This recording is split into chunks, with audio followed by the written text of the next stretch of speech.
नमस्कार मित्रांनो, माझं नाव विश्वास तरकुडे. माझा महाविद्यालयाचं नाव सिटी बोरा कॉलेज शिरूर पुणेचा विद्यार्थी.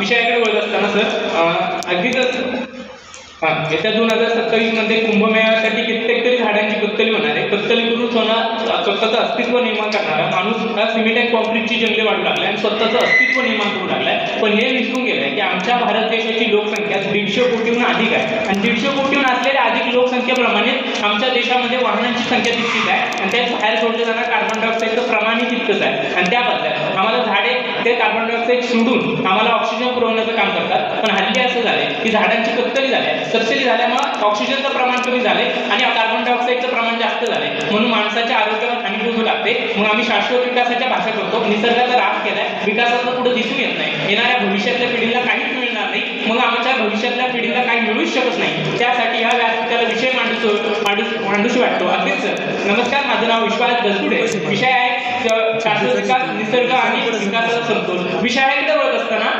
पाहत असताना अगदीच 1972 मध्ये मानव निसर्ग ही पर्यावरणाची परिषद भरवण्यात आली होती. त्या परिषदेमध्ये असं म्हटलं होतं की ह्या परिषदेमध्ये उद्योगधंद्यांचा विकास देखील झालाय. विकास देखील होत असताना माणसाने हे देखील जाणून घेणं गरजेचं आहे की या विकासाच्या माध्यमातून प्रत्येक नागरिकाला इथे हवेच पर्यावरणाचं संरक्षण करण्याची जबाबदारी प्रत्येक नागरिकाची आहे. इथल्या सर्व जगातल्या प्रत्येक नागरिकाला हे पर्यावरणाच्या निसर्गाचं जपून ठेवण्याचं काम ही त्यांचंच आहे. हे टिकून ठेवणं आमची तुमची जबाबदारी आहे. मग 1979 मध्ये यात पर्यावरण निसर्गाची परिषद भरवण्यात आली होती. म्हणजे मानवी निसर्गाच्या किंवा शाश्वत विकासाच्या संयुक्त राष्ट्रांनी परिषद भरवली होती. त्या परिषदेच्या माध्यमातून हे सांगितलं गेलं होतं की या पर्यावरणाचा इथे होणारा ऱ्हास म्हणजे येणाऱ्या भविष्यातल्या पिढीसाठी येणाऱ्या गरजा पूर्ण करणाऱ्या शाश्वत विकासाच्या माध्यमातून तडजोड न करणार आत्ताच्या युवा पिढीमध्ये प्रत्येक नागरिकाला त्या भविष्यातल्या पिढींना आपण विकासाचा खर्च पूर्ण करणारा काम करतो ते म्हणजे विकास होय. आणि मग हा शाश्वत विकास आज करताना आम्हाला दिसून येत नाही.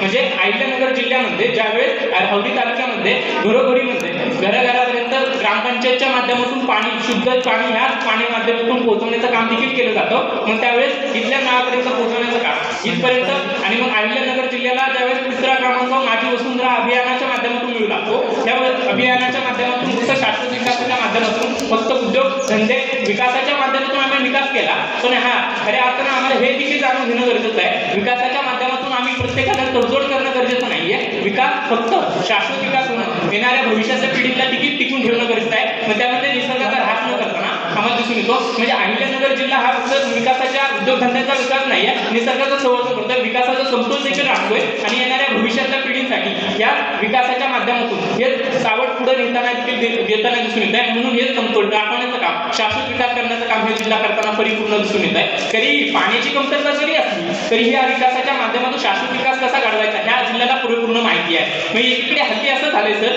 की एकीकडे आज आम्हाला प्रत्येक नागरिकांना फक्त गुणवत्तापूर्ण शिक्षण देण्याचा भाग करतो. पण आजही देखील गुणवत्तापूर्ण शिक्षण इथल्या नागरिकांना मिळतंय का? आज ज्यावेळेस आमच्या महाराष्ट्रामध्ये स्वतःच्या माध्यमिक शाळा बंद होतात, माध्यमिक शाळा बंद होऊन तिथल्या नागरिकांना स्वतःच्या शिक्षण घेता येत नाही. आणि मग त्यावेळेस बिहारमध्ये ज्यावेळेस शिक्षण घेणाऱ्या विद्यार्थ्यांवर ज्यावेळेस प्राथमिक विद्यार्थी शिक्षणाच्या माध्यमात घेत असताना उरली भिंत त्यांच्या अंगावर पडते, तिथे विद्यार्थी मरतात, त्यांना देखील काही दिसून येत नाही. हल्ली ज्यावेळेस आम्हाला केरळसारखं राज्य ज्यावेळेस शिक्षणाच्या माध्यमातून पहिल्या गुणवत्ता प्रत्येक पदवीधर शिक्षण पूर्ण मोफतपणे देऊ शकतं, तर पूर्ण भारतपणे पूर्ण गुणवत्तापूर्ण शिक्षण देण्याची बाब आम्ही करू शकत नाही का? हे आम्ही तुम्ही सर्वांनी जाणून घेणं गरजेचं आहे. हल्ली हे सर आमच्यापर्यंत लिंग समतेची बाब करू लागतो. इथे स्त्रियांवर अत्याचार होताना दिसून येतात. म्हणजे मालेगावमध्ये असेल तर बदलापूरमध्ये 2 वर्षाच्या मुलीवर 4 वर्षाच्या मुलीवर बलात्कार केला जात असेल तर महिलेला स्त्री पुरुष समतेच्या लिंग समतेचा बाब करू लागतो. त्यावेळेस महिला डॉक्टर ज्यावेळेस सातारामध्ये स्वतःच्या महिलेच्या माध्यमातून तिथे लोकांचा उपचार करू लागते त्यावेळेस तिच्यावर होणारा बलात्कार आम्हाला दिसून येत नाही. म्हणजे इथे लिंग समतेची बाब नाही. प्रत्येक क्षेत्रामध्ये आम्हाला ज्यावेळेस जाती व्यवस्था म्हणजे बालविवाह पद्धत बंद करायची होती त्यावेळेस आम्हाला 300 वर्षाचा कालखंड लागला. त्यानंतर आम्हाला भेदभाव नष्ट करायचा होता म्हणजे जाती व्यवस्था लिंग भेदभाव त्यावेळेस आम्हाला 275 वर्षाचा कालखंड लागला. मग आजही देखील प्रत्येक क्षेत्रामध्ये निम्म्याहून अधिक क्षेत्रामध्ये आज स्त्रिया आपलं वर्चस्व गाजवताना दिसून येतात. पण आज घरची जबाबदारी आणि समाजाच्या प्रत्येक क्षेत्राची जबाबदारी स्त्रिया अनुभवताना दिसून येतात. स्त्रिया करताना ह्या जबाबदारीचं पालन करतात. पण आजही देखील घरामध्येही देखील त्यांच्या छळ होताना दिसून येतोय आणि आजही त्यांना हवे तितकं शिक्षण त्यांना मिळत नाही. ते गुणवत्तापूर्ण शिक्षणाच्या माध्यमातून दूर होताना दिसून येतात आणि शिक्षणाच्या बाजून वंचित राहतात. म्हणूनच निसर्गाच्या मध्ये मानवाचा किती मोठा वाटा आहे. जवळच निसर्गाच्या विषयी आम्ही जेव्हा शिक्षण घेतो त्यावेळेस निसर्गाची आम्हाला खऱ्या अर्थानं जाणीव होते, निसर्ग संवर्धन करू शकतो. पण आज अशी दिसून येणारी परिस्थिती आम्हाला दिसून येत नाही. हल्ली हे आमच्याकडून कमतरता होऊन दिसून येते. पण आमच्या देशामध्ये ज्यावेळेस जागतिक लोकसंख्येमध्ये वाढ होऊ लागते, म्हणजे येत्या 2000 युनेस्कोच्या अहवालानुसार 2,5 कोटी लोकसंख्या आमच्या देशामध्ये वाढणार आहे आणि शेतीची कमतरता आम्हाला इथे देशामध्ये भासू लागणार आहे. मग इथे गुणवत्ता लोकसंख्येच्या वाढीप्रमाणे आम्हाला लोकसंख्येमध्ये आम्हाला हवे तितका योजना स्वच्छ पाणी आम्हाला तिथे पुरवठा होताना दिसून येणार नाही. मग आमच्या ज्यावेळेस ओडिशामध्ये ज्यावेळेस आम्हाला स्वच्छ पाण्याची बाब जेव्हा दिसून येते, उद्योगधंद्याचा विकास झाला, विकासाच्या माध्यमातून पाणी पोहोचलं, पण पाण्याच्या माध्यमातून ते पाणी लाल होऊन गेलं. म्हणजे कोणते प्राकृतिक नैसर्गिक पद्धतीने आणलेलं पाणी नाहीये, उद्योगधंद्याचं पाणी त्यामध्ये नदी पात्रामध्ये सोडलं जाते, ते पाणी तिथले लोक पितात आणि त्यांचं आरोग्य ढासळत आहे. म्हणजे इथे शाश्वत विकास कुठे झालेला दिसून येत नाही. म्हणजे येणाऱ्या भविष्यातल्या पिढीला तर शाश्वत विकास नाही, तर तिथली पिढी आम्हाला मरताना दिसून येते. जर जगवायचं आम्हाला कुठं जर दिसून येत नाही, आम्ही तुम्ही सर्वांनी एक भाष्य करणं गरजेचं नाही आहे की आम्ही तुम्ही शाश्वत विकासाच्या भाषा करू लागतो, पण एकीकडे आम्ही एकीकडे विकास करताना दिसून येतोय, पण आमच्या जंगलतोड होताना दिसून येते, पर्यावरणाचा ऱ्हास होताना दिसून येतोय.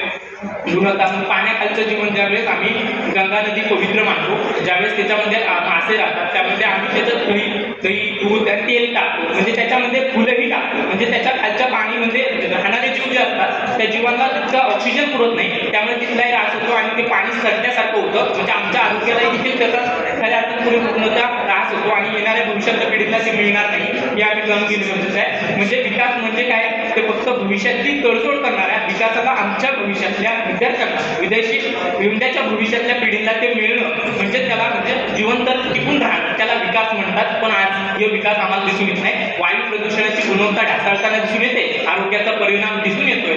विषयाच्या शेवटी इतकंच संत तुकाराम महाराज म्हणतात, वृक्षवल्ली आम्हा सोयरे वनचर्य, म्हणजे निसर्गातील झाडे फुले पाणी फळे हे आपले सोयरे आहेत, आपण त्यांचे सोयरे आहोत. पण हल्ली असं झालंय, माणसाने स्वतःचा विकास साधलाय, विकास साधल्यानंतर हे दिसून गेलाय की आम्ही काय करतोय काय नाही, पण विकासाच्या नावाखाली फक्त स्वतःचं अस्तित्व निर्माण केलंय. मग बिस्लरीचा मालिक असा म्हटला होता की मी पाणी विकेल, त्याच्या वेळेस त्याच्या घरचे त्याच्या समाजाने त्याला वेळ ठरवलं होतं. त्यावेळेस ते म्हणलं, अरे वेळात दूध विकत नाही तर पाणी काय विकतो, पाणी विकलं जाते, आज दूधही विकलं जाते, दूध 70 रुपये लिटरने, पाणी 20 रुपये लिटरने. आम्ही आजच्या भविष्यामध्ये शाश्वत विकासाच्या भाषा करू लागतोय, इथं निसर्गाचा ऱ्हास होतोय, पर्यावरणाचं संतुलन राहतोय, विकासाची तडजोड होणार नाही. जर होणार तर नियम आणि अंमलबजावणी करून काही फायदा होणार नाही. आम्ही तुम्ही सर्वांनी एकत्र येऊन त्या विकास करणं गरजेचं आहे आणि त्या विकासाच्या अंमलबजावणी आम्ही प्रत्येक नागरिकाने ते कृतीमध्ये उतरून प्रत्येक नागरिकाच्या आयुष्यामध्ये जाऊन प्रत्येकाने ते सक्रिय सहभाग नोंदवणं गरजेचं आहे आणि आम्ही तुम्ही त्यांनी त्याच्या प्रत्येक नागरिकाचं कर्तव्य ते कर्तव्य नकू इतकीच आशा मनपूर्वक धन्यवाद.